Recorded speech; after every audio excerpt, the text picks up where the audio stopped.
Hello, brothers and sisters. Raven here.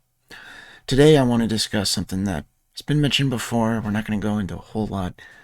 It's just something that came up in the book I'm reading, Only Two Choices. But reading it here and also noticing something when I was looking at scripture the other day, I want to point out something I'd missed previously. So, I'm going to read out of Galatians. It's in Galatians 1:6. But what this is about is how Blair Adams likes to define the gospel. You notice their video, two gospels. They compare it to this gospel from history, the way it was used then. I've always been a little bit bothered by it because I couldn't find anything about this other gospel in anywhere I looked online. I didn't see it anywhere else. I'd never heard it mentioned before when talking about the gospel. So I wasn't sure, was this real? Was it not? Did he make it up? Was he twisting it? I didn't know at the time. But I want to share this passage because it's something I realized that doesn't matter. What happens with that word, how it was used in other places, doesn't matter. Because note what it says here.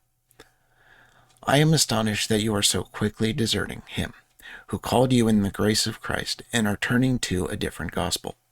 Not that there is another one, but there are some who trouble you and want to distort the gospel of Christ. Not that there is another one. It's only one. One. Right there, it tells you, ignore the other gospels. One, not two.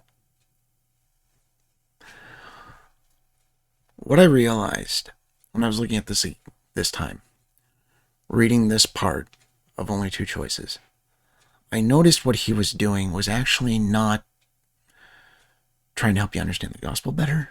He was trying to make you understand it his way, using the way that word was used in history, supposedly. Here's the problem.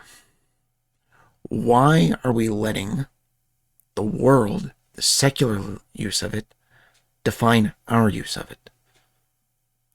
Why are we letting them define how we define Scripture and the gospel? That second gospel that he's talking about is all about how the nation was run. He was talking about the government's use of the word, not scriptures and not the real gospel. He's making this comparison. He's connecting the two when they shouldn't be connected, because that's what they want there. That's the model of Homestead. That's the New Jerusalem.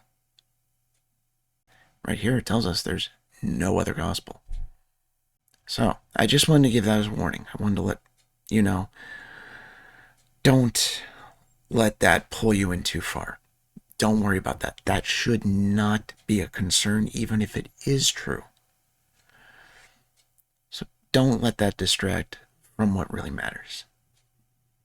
Don't look at the history to decide what that tells you the gospel is. Look at what Scripture tells you the gospel is. Are you going to trust his teachings of the gospel more? His teachings of history more? Or the gospel itself more? I'll see you guys next time. God bless.